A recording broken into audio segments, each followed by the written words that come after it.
La mañana del 11 de marzo de 2018 amaneció brillante y seca en las tierras bajas fuera de Hoedspruit, Sudáfrica. La finca pertenecía a un inversionista adinerado que se mantenía a sí mismo, excepto cuando organizaba fines de semana como este. Entre los visitantes estaba Brandon Meyer, de 26 años, un nativo de Johannesburgo cuya vida giraba en torno a la imagen. El feed curado de Instagram de Brandon mostraba una vida de lujo, viajes en yates sin camisa, autos de lujo, lounges en azoteas. El recinto de leones era la joya de la corona de la finca. Albergaba 2 leones adultos. El macho, Nkosi, era enorme, casi 430 libras con una melena gruesa. Los leones, incluso aquellos nacidos en jaulas, no se vuelven domesticados. Son depredadores ápice programados para la dominancia y precisión. Para última hora de la mañana, Brandon decidió que era el momento.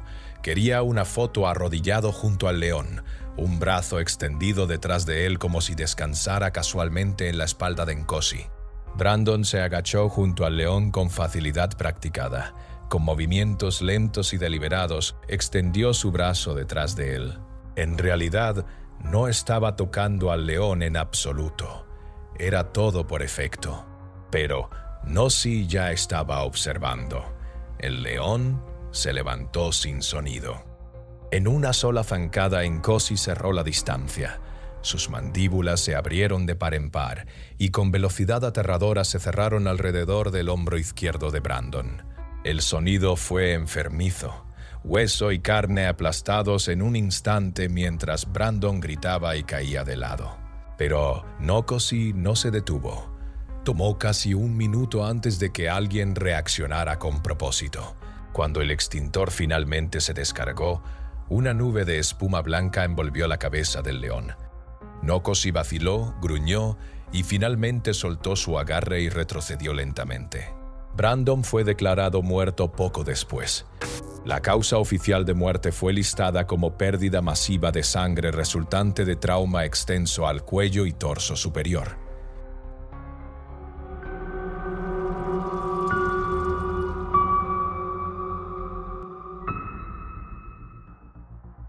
El 20 de agosto de 2012, Leila Rodríguez y Ethan Cruz abordaron con entusiasmo el crucero de Spitsbergen, partiendo en lo que estaba destinado a ser el viaje de su vida. Habían pasado meses planeando esta expedición ártica. Su destino era White Island, una de las islas más aisladas y traicioneras del archipiélago de Svalbard. Mientras el barco se acercaba a las desoladas costas de White Island, los turistas a bordo se maravillaron con la imponente capa de hielo Kivitoy-Jokulen. Al pisar la orilla cubierta de hielo, la pareja se encontró rodeada por un desierto congelado agudo. A la distancia, un grupo de focas yacía tomando el sol cerca de la costa. Leila y Ethan, atraídos por la oportunidad de la toma de vida silvestre perfecta, se alejaron aproximadamente 50 pies más que el resto del grupo. Se enfocaron intensamente capturando cuadro tras cuadro, tan absortos que no notaron la conmoción detrás de ellos. Cuando finalmente escucharon la conmoción, se dieron vuelta esperando ver otra criatura ártica atrayendo la atención de todos. Pero en el momento en que se volvieron, se dieron cuenta de lo que estaba sucediendo. Un oso polar masivo estaba parado a solo 30 pies detrás de ellos. Los osos polares son los carnívoros terrestres más grandes de la Tierra, con machos adultos que pesan hasta 1,500 libras. Leila entró en pánico y corrió. En el momento en que se movió, los instintos del oso se hicieron cargo. El depredador de 1000 libras se lanzó hacia adelante. Ethan se congeló por una fracción de segundo antes de perseguirlos.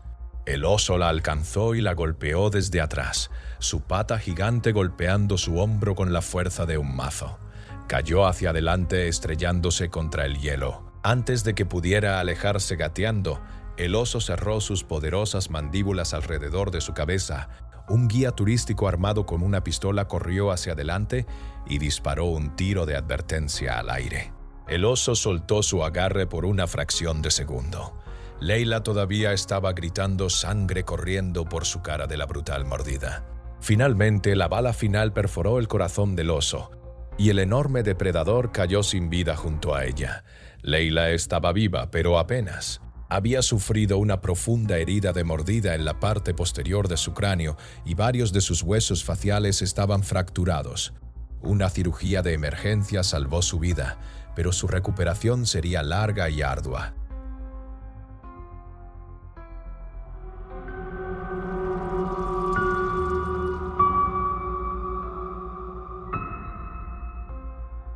El 23 de septiembre de 2023, el Parque Zoológico Nacional de India en Delhi fue testigo de uno de sus ataques de león más horribles. El zoológico de Delhi, a pesar de albergar más de 3 millones de visitantes anualmente, había mantenido un récord de seguridad perfecto desde su establecimiento. Maqsood Singh vivía con sus padres y hermana menor en un apartamento de una habitación en el área industrial de Anand Parbat del este de Delhi. Ganaba un salario modesto en Sharma Garments Factory.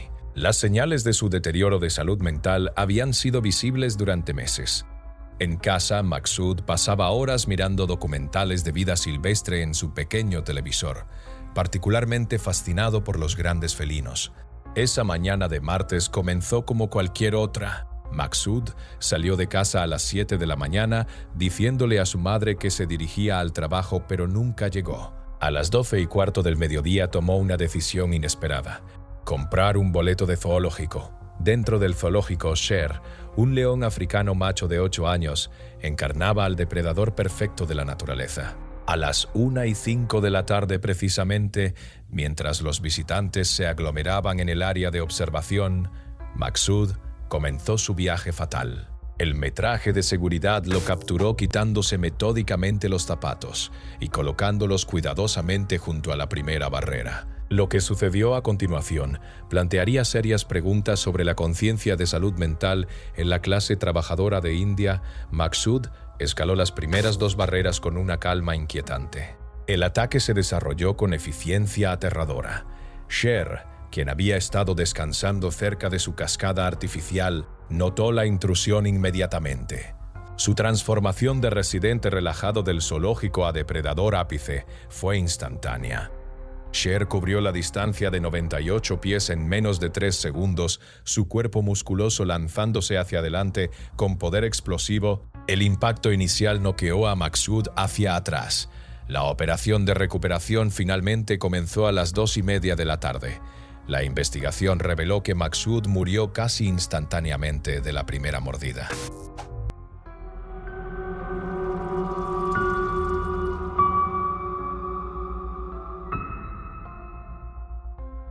El 24 de agosto de 2012, el frío otoñal había comenzado a arrastrarse en la vasta naturaleza de Alaska. Richard White estaba instalando su campamento en el corazón del Parque Nacional Denali. A los 49 había abandonado hace mucho la seguridad de las caminatas grupales, prefiriendo la soledad entre los picos imponentes y las tundras extensas. Este viaje a Denali no era su primero. Había visitado 3 veces antes. Al amanecer, ya estaba profundamente en el desierto. Había encontrado su lugar junto a un río tranquilo donde los sauces abrazaban el borde del agua. Fue allí, después de horas de paciencia, que vio algo extraordinario. Un oso grizzly, un macho de media tonelada, salió de la línea de árboles, moviéndose con una gracia que desmentía su marco masivo. Richard apenas respiraba. Sus dedos trabajaban instintivamente ajustando el enfoque, capturando cuadro tras cuadro. Pero mientras el oso se movía, algo cambió. Debajo de su pie, un envoltorio de barra de cereal crujió. El sonido rompió la quietud. El oso levantó su cabeza, fijando sus ojos en el hombre detrás de la lente. El impacto llegó como un tren de carga. Los osos grizzly pueden alcanzar velocidades de 35 milhas en una carga.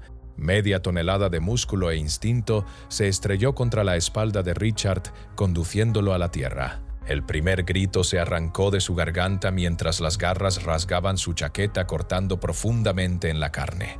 Cuando sus mandíbulas se cerraron sobre su cuello, el mundo parpadeó. Para Richard, terminó rápidamente. El oso, sin embargo, no había terminado. Arrastró su cuerpo a través de la maleza, dejando un rastro carmesí que se extendía por casi 200 yardas. Las imágenes finales de Richard nunca se publicaron al público, pero para aquellos que las vieron contaban una historia del poder aterrador de la naturaleza.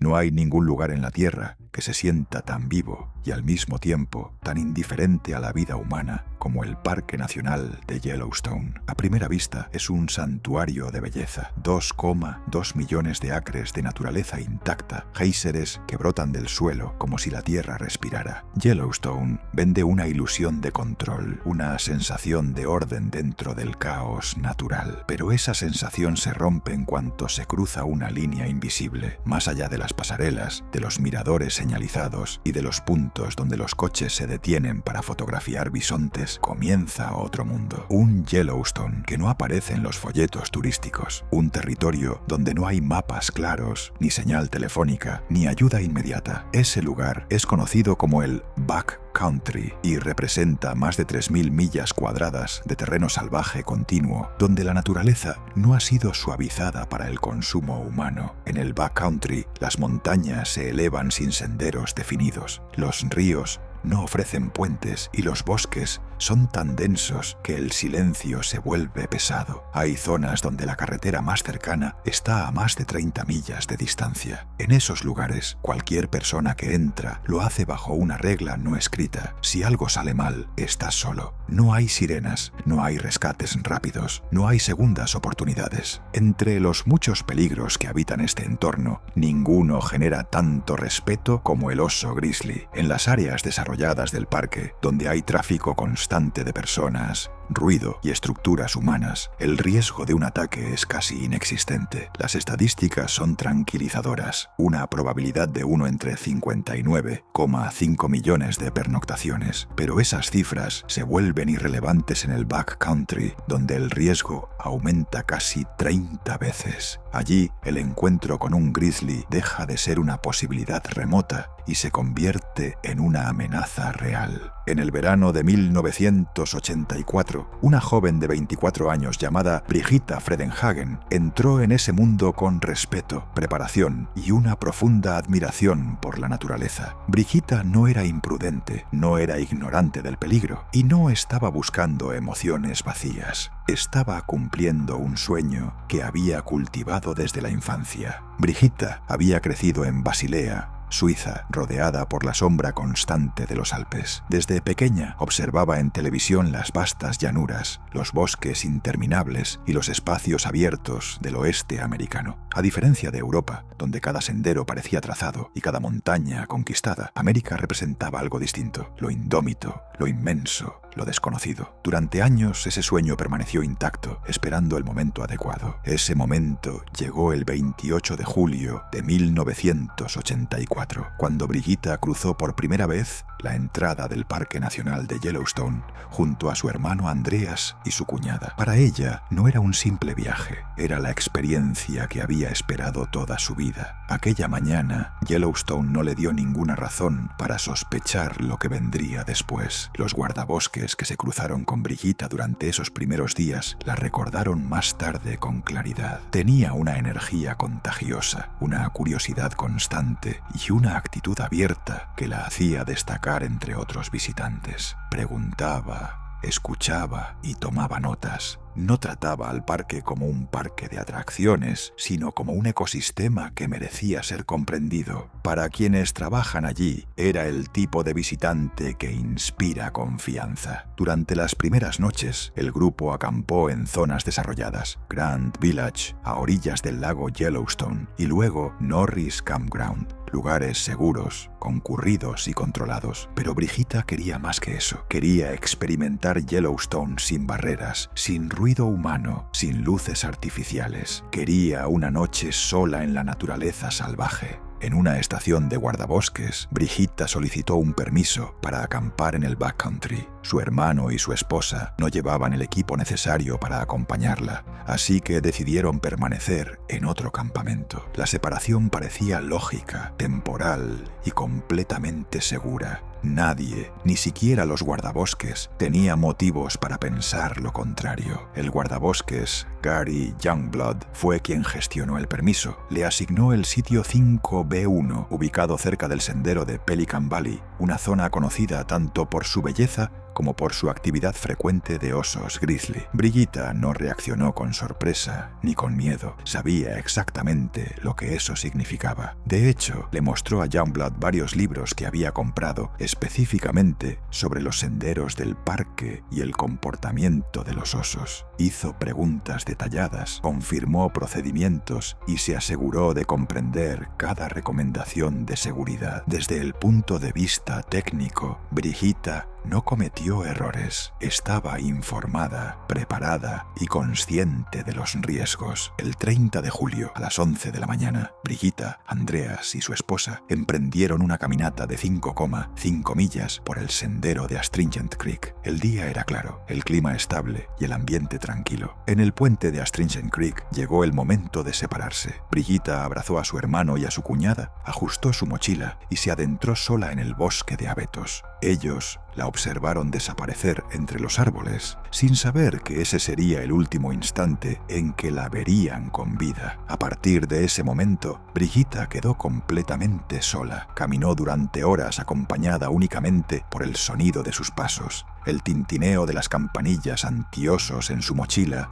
y el canto lejano de las aves. El tiempo pasó más rápido de lo previsto. Cuando el sol comenzó a descender, Brigitta llegó a White Lake, un lago aislado y silencioso, profundo dentro del backcountry. Allí encontró el sitio 5W1. Estaba vacío. No había señales de otros campistas. El agua del lago reflejaba los últimos colores del atardecer y el lugar transmitía una calma engañosa. Continuar hasta su sitio asignado significaba varias millas más, con luz decreciente. Brigitta tomó una decisión sencilla: quedarse allí por la noche y retomar el camino al día siguiente. El campamento era hermoso. Un sotobosque de abetos lo rodeaba y al sur se extendía una pradera cubierta de fresas silvestres y cardos. Brigitta montó su tienda con cuidado, encendió un pequeño fuego para preparar la cena y se sentó a observar cómo el sol desaparecía tras los árboles. No había miedo en ese momento, solo silencio, satisfacción y una profunda sensación de logro. Siguiendo las normas de seguridad vigentes, colgó su comida en un árbol lejos del suelo. Luego, antes de dormir, escribió en su diario. Reflexionó sobre el viaje, sobre el sueño cumplido y sobre la experiencia de estar completamente sola en el oeste americano. Cerró la entrada con una frase que, más tarde, adquiriría un peso devastador: he tomado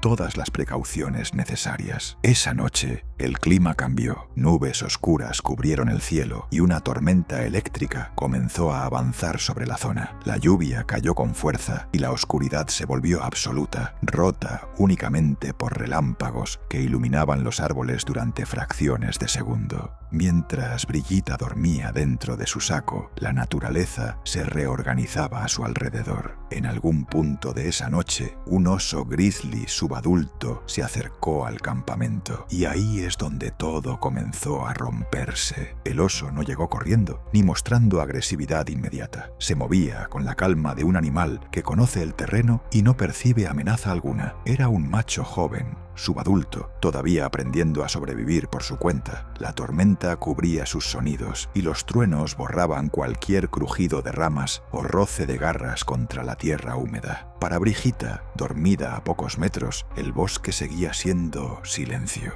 El animal detectó el olor de la comida casi de inmediato. Siguiendo su instinto, se acercó al árbol donde Brigitta había colgado la bolsa, cumpliendo exactamente con las normas de seguridad recomendadas en aquel entonces. Con garras de varios centímetros de longitud, el oso trepó el tronco sin esfuerzo. La corteza cedió bajo su peso mientras ascendía con una facilidad inquietante. En cuestión de segundos, alcanzó la comida y la arrancó de su soporte con un solo movimiento. El estruendo de la tormenta ocultó cualquier ruido. Brigitta no se despertó. El oso cayó de nuevo al suelo y comenzó a devorar el contenido de la bolsa: granola, jamón cocido, fruta seca, galletas, alimentos densos en calorías, muy distintos a lo que normalmente encontraba en la naturaleza. Para un oso joven, inexperto y hambriento, aquello no solo era comida, era una recompensa inmediata. Cuando terminó, el oso no se marchó. Guiado por el olor persistente y la asociación recién aprendida, avanzó hacia la tienda. No había luces, ni ruidos, ni otras personas alrededor. No existía ningún elemento que activara cautela en su comportamiento. Con una sola garra, rasgó el sobretecho de la tienda, abriendo un corte amplio cerca de la entrada. La lona cedió sin resistencia. Todas las pruebas posteriores indicarían que Brigitta seguía dormida cuando el oso introdujo la cabeza en el interior. Olfateó el aire durante apenas un instante. Luego actuó. Cerró sus mandíbulas alrededor de la cabeza de Brigitta y la arrastró fuera de la tienda,